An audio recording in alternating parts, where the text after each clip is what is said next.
आज आइए हम बाइबल और भविष्यवाणियां शीर्षक उपदेश के साथ परमेश्वर के वचन का अध्ययन करें। बाइबल में कई भविष्यवाणियां हैं। क्या भविष्यवाणी का मतलब यह नहीं है कि परमेश्वर ने पहले से ही वह दर्ज किया है जो भविष्य में होगा? अतः बाइबल के द्वारा हम इन प्रश्नों के उत्तर पा सकते हैं। हमारे भविष्य में क्या होगा? हमारा सुसमाचार कैसा होगा? पवित्र आत्मा के युग में मसीह अनसंग नए नाम के साथ आए और सत्य का प्रचार किया। मरकुस के ऊपरी कक्ष जैसे एक छोटे से हाउस चर्च में उन्होंने हमेशा जोर दिया कि यह भविष्यवाणी की गई है कि सभी जातियों के लोग इस चर्च में आएंगे। भविष्यवाणी के अनुसार सियोन की कई संतानें संसार में से आ रही है, लेकिन उस समय यह कुछ ऐसा था जिसके बारे में हम कभी सपने में भी नहीं सोच सकते थे। कुछ लोगों ने सोचा, क्या सच में ऐसा हो सकता है? क्योंकि उस समय यह संभव नहीं लगता था। लेकिन जैसे परमेश्वर ने भविष्यवाणी की थी, वैसे सियोन के परिवार के कई सदस्यों ने कोरिया का दौरा किया है। भले ही कोरोना वायरस के कारण दौरा अस्थायी रूप से निलंबित कर दिया गया था, लेकिन 77वां मुलाकाती दल विश्वव्यापी विश्वविद्यालय छात्र सम्मेलन और महिला पुरोहित कर्मचारी के लिए वैश्विक सम्मेलन किया गया। इन सभाओं के माध्यम से सियोन परिवार के सदस्यों ने देखा कि वे अकेले नहीं हैं और दुनिया भर में ऐसे सदस्य हैं जो परमेश्वर का सम्मान करते हुए और चर्च की सेवा करते हुए एक साथ इस सुसमाचार को कर रहे हैं। वे भविष्यवाणी की पूर्ति देख सके। वास्तव में बाइबल की भविष्यवाणियां मनुष्य की इच्छा से नहीं बल्कि परमेश्वर की इच्छा से हुई थी, इसलिए यह अपूर्ण नहीं रह सकती।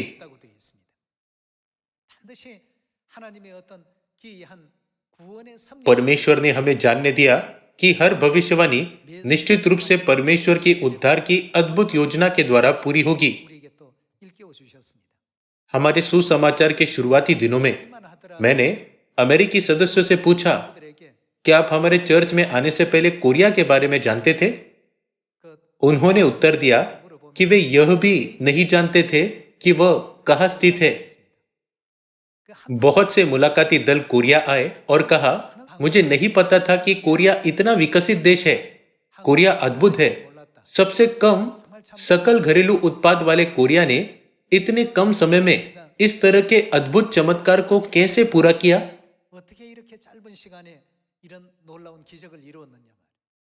मैंने दौरा करने आए सदस्यों से यह सुना। दानियल, प्रकाशित वाक्य, यशाया और हेजिकेल की पुस्तकों में भविष्यवाणियां हैं।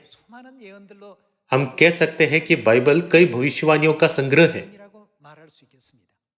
आज आइए हम बाइबल में स्वर्गीय माता यरूशलेम के बारे में भविष्यवाणियों का अध्ययन करने के लिए कुछ समय लें।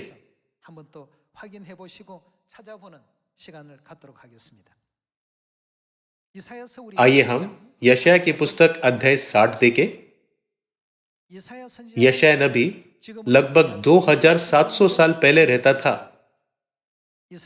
आइए हम यशाया अध्याय 60 आयत 1 पढ़े। उठ, प्रकाशमान हो, क्योंकि तेरा प्रकाश आ गया है और यहोवा का तेज तेरे ऊपर उदय हुआ है। देख, पृथ्वी पर तो अंधियारा और राज्य राज्य के लोगों पर घोर अंधकार छाया हुआ है, परंतु तेरे ऊपर यहोवा उदय होगा और उसका तेज तुझ पर प्रकट होगा। जाति जाति तेरे पास प्रकाश के लिए और राजा तेरे आरोहण के प्रताप की ओर आएंगे।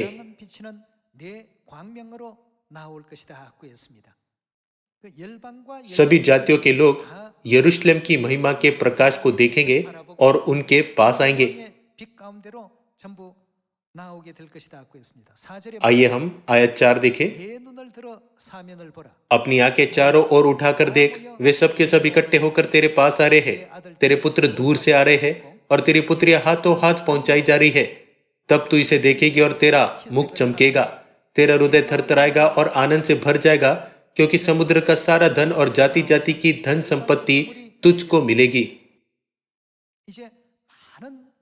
इस तरह स्वर्गीय संतान जो आत्मिक खजाना है, पिता और माता की बाहों में लौट आएंगे। ऐसा कब होगा? बाइबल ने भविष्यवाणी की थी कि जब यरूशलेम की महिमा छिपी नहीं होगी लेकिन प्रकट होगी और प्रकाश चमकाएगी, तो अंधकार मिट जाएगा।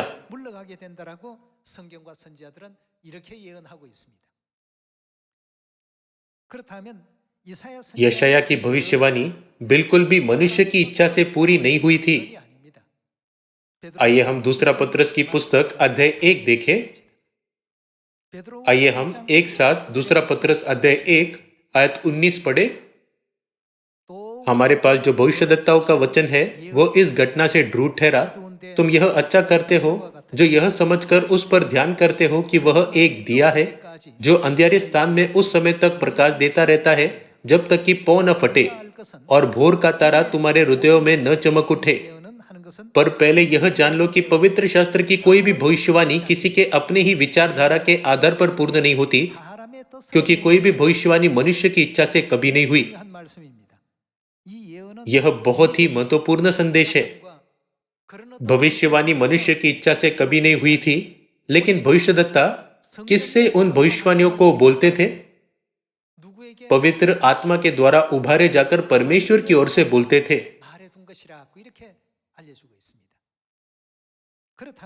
तब यशाया 60 की भविष्यवाणी जैसी सभी भविष्यवाणियां भी पूरी होनी चाहिए। सभी को इकट्ठा होना चाहिए और यरूशलेम आना चाहिए।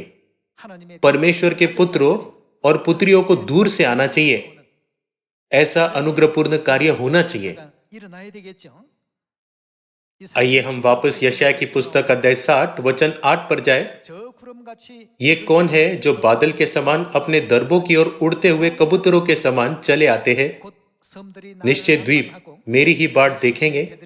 पहले तो तर्शीश के जहाज आएंगे कि तेरे पुत्रों को सोने चांदी समेत तेरे परमेश्वर यहोवा अर्थात इजराइल के पवित्र के नाम के निमित्त दूर से पहुंचाए, क्योंकि उसने तुझे शोभायमान किया है।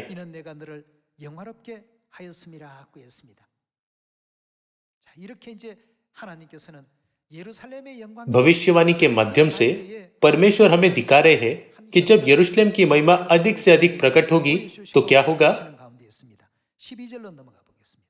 आइए हम आयत 12 पर जाए। आयत 12 में यह कहता है, क्योंकि जो जाति और राज्य के लोग तेरी सेवा न करे वे नष्ट हो जाएंगे। ऐसी जातियां का पूरी रीति से सत्यानाश हो जाएगा। लबानोन का वैभव अर्थात सनोबर और देवदार और चीड़ के पेड़ एक साथ तेरे पास आएंगे कि मेरे पवित्र स्थान को सुशोभित करे और मैं अपने चरणों के स्थान को महिमा दूंगा। तुझे दुख देने वालों की संतान तेरे पास सिर झुकाए हुए आएंगी और जिन्होंने तेरा तिरस्कार किया सब तेरे पांवों पर गिरकर दंडवत करेंगे। वे तेरा नाम यहोवा का नगर इजराइल के पवित्र का सियोन रखेंगे। निश्चय ही ऐसे लोग होंगे जो यरूशलेम को दुख देते और उनका तिरस्कार करते हैं। चूंकि यह भविष्यवाणी की गई है तो ऐसे लोगों का निश्चित रूप से अस्तित्व होना चाहिए। लेकिन क्या परमेश्वर ने कहा कि दुख देने वालों और तिरस्कार करने वालों के द्वारा यरूशलेम की महिमा छिपाई जाएगी? यरूशलेम की महिमा कभी छिपी नहीं रहेगी। उसके बजाय उनका प्रकाश और भी शानदार तरह से चमकेगा। भले ही चर्च मरकुस के ऊपरी कमरे की तरह एक छोटा हाउस चर्च था, लेकिन पिता ने हमेशा प्रचार किया कि सभी जातियां आएंगी। उन्होंने भविष्यवाणियों को देखा और हमें जागरूक किया कि हमारे चर्च के बारे में इस तरह से भविष्यवाणी की गई है। ठीक जैसे भविष्यवाणी की गई थी, विदेशों से सियोन परिवार के कई सदस्य यरूशलेम स्वर्गीय माता से मिलने के लिए कोरिया का दौरा करते हैं, है ना? इसलिए यशाया अध्याय 60 में लिखा है, तुझे दुख देने वालों की संतान तेरे पास सिर झुकाए हुए आएंगी और जिन्होंने तेरा तिरस्कार किया सब तेरे पांवों पर गिरकर दंडवत करेंगे और वे तेरा नाम सियोन रखेंगे। 칭하게 될 것이다. आइए हम आयत 20 पर जाए। 다시는 내 तेरा 해가 सूर्य 지고 फिर कभी अस्त न होगा 내 달이 और न तेरे 물러가고 चंद्रमा की ज्योति मलिन होगी, 내 영광의 क्योंकि यहोवा तेरी सदैव की ज्योति होगा 슬픔의 और 날이 तेरे विलाप के दिन क्या होंगे? समाप्त हो जाएंगे। 하고 있습니다.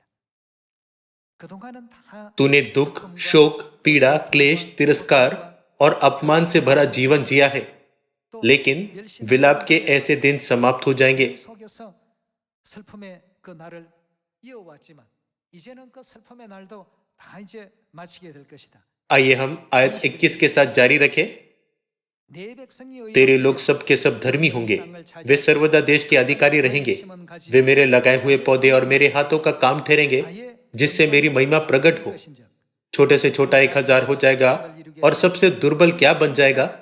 एक सामर्थी जाति बन जाएगा। 한국을 이룰 मैं यहोवा हूं, 때가 되리라. ठीक समय पर यह सब कुछ शीघ्रता से पूरा करूंगा। 약하던 सबसे दुर्बल नहीं रहेगा, लेकिन एक सामर्थी जाति बन जाएगा 될 것이고 और छोटे से छोटा 1000 हो जाएगा। 천을 이룬 क्या इसका मतलब यह नहीं है कि उनकी संख्या में वृद्धि होगी? 정말 जब पिता इस पृथ्वी पर थे, तब सियोन परिवार के सदस्यों की संख्या की तुलना 지금의 हम इस समय के सदस्यों की संख्या से नहीं कर सकते। हम महसूस कर सकते हैं कि परमेश्वर ने हमें ऐसी महान महिमा दी है जो शुरुआती दिनों के साथ अतुलनीय है। भविष्यवाणियों को कोई रोक नहीं सकता। 예언은 절대적으로 इसलिए मैं आपसे भविष्यवाणी के अनुसार विश्वास के साथ कार्य करने के लिए कहना चाहूंगा। 예루살렘의 영광 हमें यरूशलेम की महिमा का प्रचार और उसे प्रकट करना चाहिए। 우리 하나님께서 परमेश्वर ने यरूशलेम को पृथ्वी से प्रशंसा पाने के लिए स्थापित किया है ना? 세우셨다고 되어 있지 않습니까? आइए हम यशायाह की पुस्तक के 62वें अध्याय में एक और भविष्यवाणी देखें। 이사야 आइए हम यशायाह अध्याय 62 आयत 6 पर जाए। 예루살렘이여 हे यरूशलेम, मैंने तेरी शरपना पर पैरुए बैठाए है। गलातियों अध्याय 4 आयत 26 के अनुसार यरूशलेम कौन है?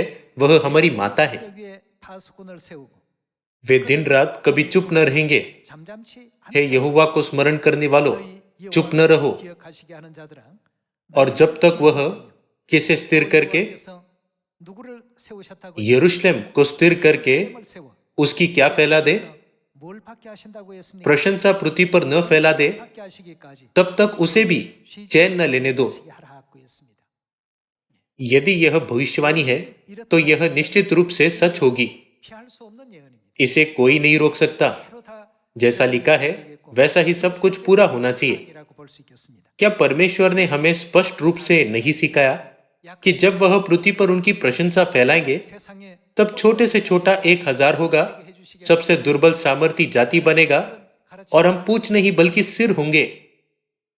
우리는 약한 भले ही हम छोटे और कमजोर हैं, लेकिन परमेश्वर अब सियोन को एक सामर्थी जाति बना रहे हैं।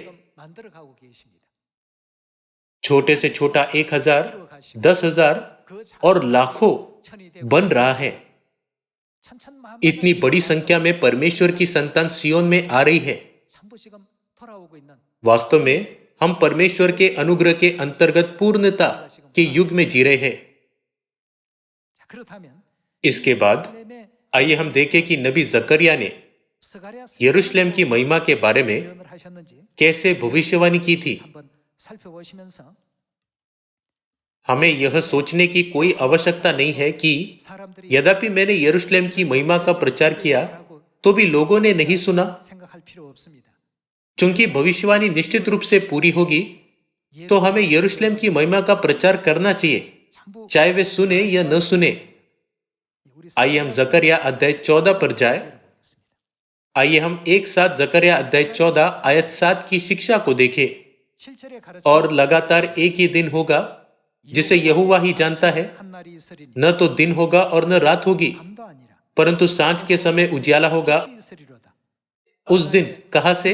यरूशलेम से बहता हुआ जल फूट निकलेगा। 예루살렘에서 उसकी एक शाखा पूरब के तल और दूसरी पश्चिम के समुद्र की ओर बहेगी, और धूप के दिनों में और जाड़े के दिनों में भी बराबर बहती रहेगी। 생수의 그 근원지가 परमेश्वर ने जीवन के जल के स्रोत के बारे में क्या भविष्यवाणी की? 있습니까? परमेश्वर ने स्पष्ट रूप से भविष्यवाणी की थी कि यरूशलेम स्रोत है। 해놓으셨습니다. गलातियों अध्याय 4 आयत 26 के अनुसार यरूशलेम किसे दर्शाती है? 으로 표상되어 있습니까? 예. 위에 있는 예루살렘 पर ऊपर की यरूशलेम स्वतंत्र है और वह हमारी माता है। 주셨는데 यह भविष्यवाणी की गई है कि यरूशलेम से निकलने वाला जीवन का हर वचन जीवन का जल बन जाएगा जो पूरी दुनिया को बचाता है। 큰 역할을 하게 될 것이라고 예언하고 있습니다. 에스겔서 आइए हम हेजिकेल अध्याय 47 पर जाए। 에스겔 आइए हम 47장 हेजिकेल अध्याय 47 आयत 1 देखें। 그가 फिर वह मुझे भवन के द्वार पर लौटा ले गया और भवन की डेवढ़ी के नीचे से एक सोता निकलकर पूर्व की ओर बह रहा था। 성전을 यह भवन का मतलब यरूशलेम भवन है। 전의 전면이 भवन का द्वार तो पूर्वमुखी था और सोता भवन की दाहिनी ओर और वेदी की दक्षिणी ओर नीचे से निकलता था। 제단 남편으로 흘러 तब वह मुझे उत्तर के फाटक से होकर बाहर ले गया और बाहर से घुमाकर भारी अर्थात पूर्वमुखी फाटक के पास पहुंचा दिया और दक्षिणी ओर से जल पसीजकर बह रहा था। 그 우편에서 섬이어 나오더라. जब वह पुरुष हाथ में मापने की डोरी लिए हुए पूर्व की ओर निकला तब उसने भवन से लेकर हजारत तक उस सोते को मापा और मुझे जल में से चलाया और जल टकनों तक था। 다시 उसने फिर हजारात माप कर मुझे जल में से चलाया और जल घुटनों तक था। 물이 무릎에 오르 फिर और हजारात माप कर मुझे जल में से चलाया और जल कमर तक था। 물이 허리에 오르고 आयत 5। 다시 तब फिर उसने 1000 मापे और ऐसी नदी हो गई जिसके पार में न जा सका, क्योंकि जल बढ़कर तैरने के योग्य था, 할 물이요. अर्थात ऐसी नदी थी जिसके पार कोई न जा सकता था। 들어가고 있습니다. 여기에는 इस आयत में यरूशलेम भवन से क्या भय निकलता है? 나왔다고 했습니까? जकरिया अध्याय 14 आयत 8 में जीवन का जल कहां से बहता है? 수가 어디에서 나온다고요? वह यरूशलेम से बहता है। 여기서는 यहाँ यह लिखा है, 성전에서 यरूशलेम भवन से निकलने वाला जल एक नदी बन जाता है जिसके पार कोई न जा सका, 이렇게 걸어서 क्योंकि जल बढ़कर तैरने के योग्य था, अर्थात ऐसी नदी थी जिसके पार कोई न जा सकता था। 더해지는 강으로 변모가 되더라고 이렇게 말하고 있습니다. 이 यह कौन सी नदी है? 생수가 चूंकि जीवन का जल वहां बहता है, 된 강이니까 तो क्या यह जीवन के जल की नदी नहीं है? 자, 이 आइए हम इस भविष्यवाणी को देखना जारी रखें कि जीवन के जल की नदी के द्वारा पूरी दुनिया कैसे बदल जाएगी। 어떻게 되는지에 대한 예언을 한번 계속 보시기 आयत 6। 6절입니다. तब उसने मुझसे पूछा, हे मनुष्य के संतान, क्या तूने यह देखा है? 내가 이것을 तब उसने मुझे नदी के किनारे किनारे लौटाकर पहुंचा दिया। 돌아가게 하시 लौटकर मैंने क्या देखा कि नदी के दोनों तटों पर बहुत से वृक्ष है। 생명과 नदी के दोनों तटों पर बहुत से वृक्ष है। 많더라고 했습니다. आयत 8। तब उसने मुझसे कहा, यह सोता पूर्वी देश की ओर बह रहा है और अरबा में उतरकर ताल की ओर बहेगा और यह भवन से निकला हुआ सीधा ताल में मिल जाएगा और उसका जल क्या हो जाएगा? मीठा हो जाएगा। 예루살렘 성전에서 यरूशलेम भवन से जो जल बहता है वह नदी बन जाता है। 생명수의 जब जीवन के जल की नदी समुद्र में मिल जाती है 바닷물이 तब समुद्र का जल मीठा हो जाता है। 있습니다. 그 바닷물이 प्रकाशित वाक्य अध्याय 17 आयत 15 के अनुसार समुद्र मानव समाज को दर्शाता है। 사회를 표상하고 있습니다. 온 यरूशलेम से जीवन के जल की नदी 예루살렘에서 मानव समाज में बहती है 생명수의 강이 और उन्हें बचाती है। 전부 यह अद्भुत कार्य होगा। 놀라운 역사가 일어납니다. 9절에 आइए हम आयत 9 के साथ जारी रखें। 이 강물이 जहां जहां यह नदी बहे वहां वहां सब प्रकार के बहुत अंडे देने वाले जीव जंतु जिएंगे। यह किस प्रकार की नदी है? यह जीवन के जल की नदी है। जहां कहीं यह नदी बहती है वहां सब प्रकार के जीव जंतु का क्या होगा? 살아나 वे जिएंगे 또 고기 और मछलियां भी बहुत हो जाएंगी, क्योंकि इस सोते का जल वहां पहुंचा है 바닷물이 소성하고 और ताल का जल मीठा हो जाएगा। और जहां कहीं यह नदी पहुंचेगी, 그러니까 दूसरे शब्दों में जहां जीवन के जल के परमेश्वर के वचन पहुंचाए जाते हैं वहां क्या होगा? 것이 다 वहां सब जंतु जिएंगे। 살 것이라고 했습니다. 우리는 हमें किसी भी चीज से अधिक भविष्यवाणियों पर विश्वास करना चाहिए। 예루살렘 하늘 어머니 हमें विश्वास करना चाहिए कि यह कार्य तब होगा 세계 만민에게 जब हम सभी लोगों को यरूशलेम स्वर्गीय माता की महिमा का प्रचार करेंगे। 역사가 일어난다는 सभी लोगों, 걸 믿고 모든 आइए 일을 हम 진행해야 돼요. सांसारिक घटनाओं को देखने के बजाय 세상 परमेश्वर की भविष्यवाणियों पर विश्वास करें। 하나님의 예언을 믿으십시오. तब भविष्यवाणियों के अनुसार सब कुछ पूरा हो जाएगा। 모든 일들이 이루어집니다. 10절의 말씀 봅니다. आइए हम आयत 10 पढ़े। 또 이 강가에 ताल के तट पर मछुए खड़े रहेंगे और एन गदी से लेकर एनेग्लेम तक वहां जाल फैलाए जाएंगे और उन्हें महासागर की भी भांति भांति की अनगिनत मछलियां मिलेंगी, परंतु ताल के पास जो दलदल और गड्ढे हैं उनका जल मीठा न होगा, वे खारे ही रहेंगे। नदी के दोनों किनारों पर भांति भांति के खाने योग्य फलदायी वृक्ष उपजेंगे, जिनके पत्ते न मुरझाएंगे और उनका फलना भी कभी बंद न होगा, क्योंकि नदी का जल कहां से निकला है? पवित्र स्थान से निकला है। नदी का जल पवित्र स्थान से निकला है। उनमें महीने महीने नए नए फल लगेंगे। उनके फल तो खाने के और पत्ते औषधि के काम आएंगे।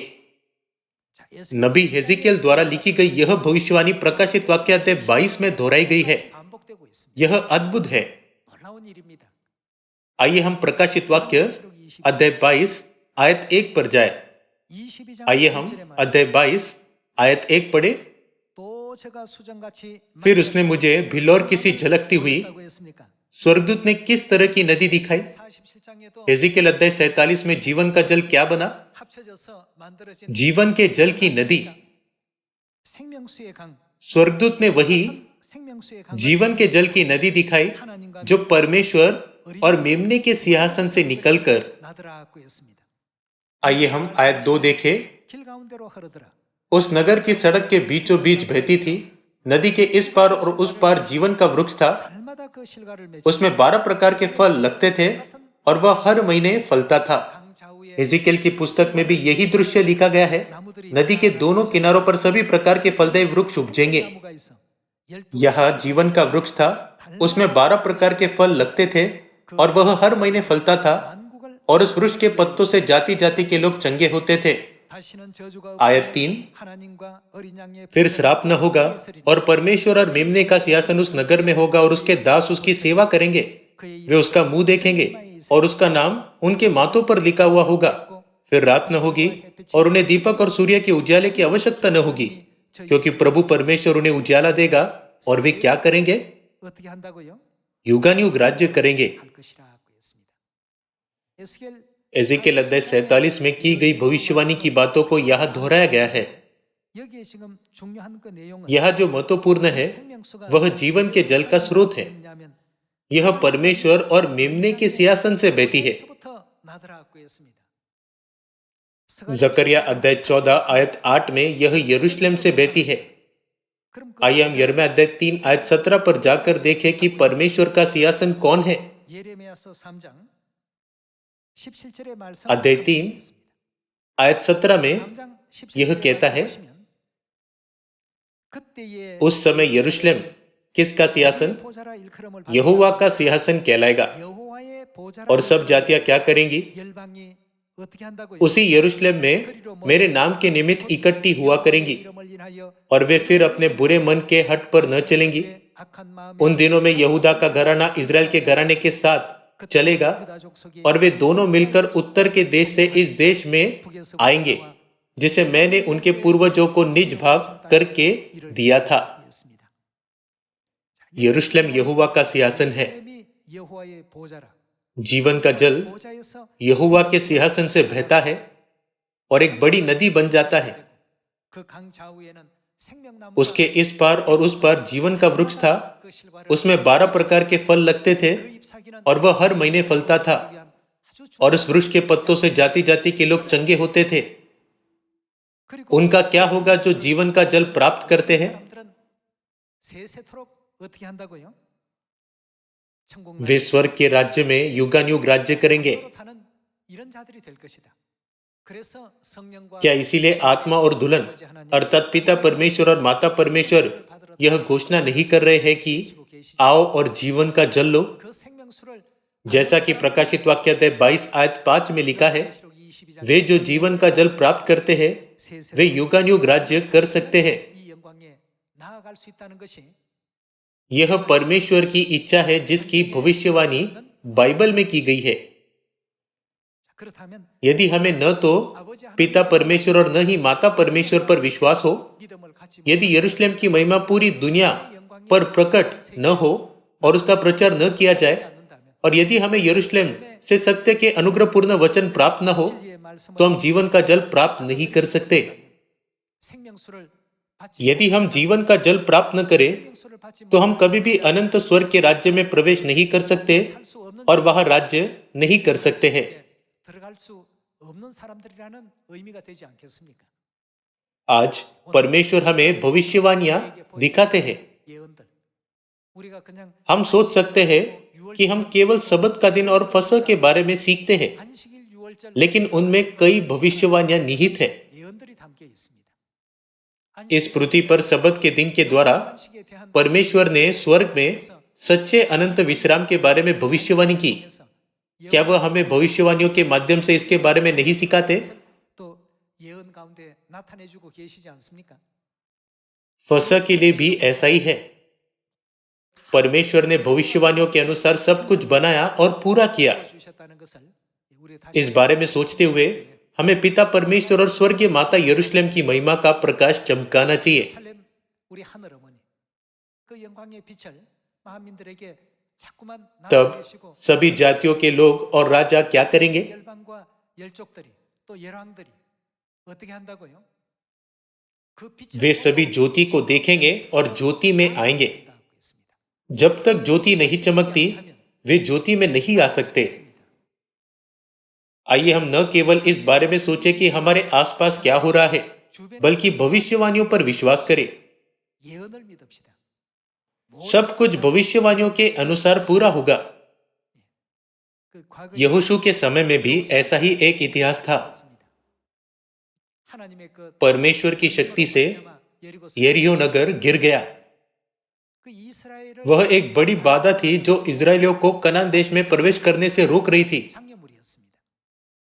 여호수아 यहोशू ने घोषणा की, 누구든지 जो मनुष्य उठकर इस नगर यरीहो को फिर से बनाए 다시 वह यहोवा की ओर से शापित हो। 있으면 जब वह उसकी नींव डालेगा 때는 तब उसका जेठा पुत्र मरेगा, 것이다. 그리고 और जब वह उसके फाटक लगवाएगा 마지막 तब उसका छोटा पुत्र मर जाएगा। 될 때에는 막내 아들을 잃게 될 것이다. उसने इस तरह से शाप दिया। 저주를 내려놨습니다. यह उसकी दृढ़ इच्छा थी कि यरीहो नगर का पुनर्निर्माण कभी न हो। 그렇게 표현했습니다. लेकिन 500년 뒤에 500 साल बाद 히엘이 हियल नामक एक व्यक्ति ने यरीहो नगर को फिर बसाया। 그 히엘이라는 जब 사람이 हियल ने उसकी नींव डाली 자기의 그 तब उसका जेठा पुत्र 비람을 이제 अबीराम मर गया। 그 기초를 놓을 때 그런 일이 일어났습니다. 그리고 जब उसने निर्माण पूरा किया 예언을 하고 और उसके फाटक खड़े किए 만들 때 तब उसका छोटा पुत्र 서굽을 सगुब मर गया। परमेश्वर ने 500 साल पहले लिखी गई भविष्यवाणी 그렇게 को सही तरह से पूरा किया। 이사야 선지 तब अंतिम दिनों के बारे में यशायाह की इन भविष्यवाणियों के बारे में क्या 왜 이루어지 क्या आपको लगता है कि वह उन्हें पूरा नहीं करेंगे? यह पिता परमेश्वर की इच्छा है।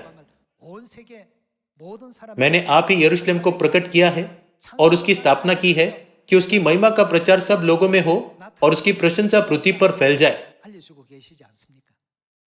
क्या पिता हमें उनकी इच्छा जानने नहीं दे रहे हैं? 또 서로 आइए हम स्मरण रखें कि बाइबल की भविष्यवाणी कभी भी मनुष्य की इच्छा से नहीं हुई बल्कि परमेश्वर की इच्छा से हुई। 그 예언의 आइए हम भविष्यवाणी के अनुसार चले। 예루살렘 आइए हम स्वर्गीय माता की सभी शिक्षाओं को अपने हृदयों पर अंकित करें 깊이 और उन्हें अभ्यास में लाए ताकि हम पूरी दुनिया की अगुवाई स्वर्ग के राज्य में कर सके। 온 세계 इसके द्वारा 사람들에게 천국을 मैं 안길 수 있는 इस उपदेश को समाप्त करना चाहूंगा। 말씀 आपका बहुत बहुत धन्यवाद।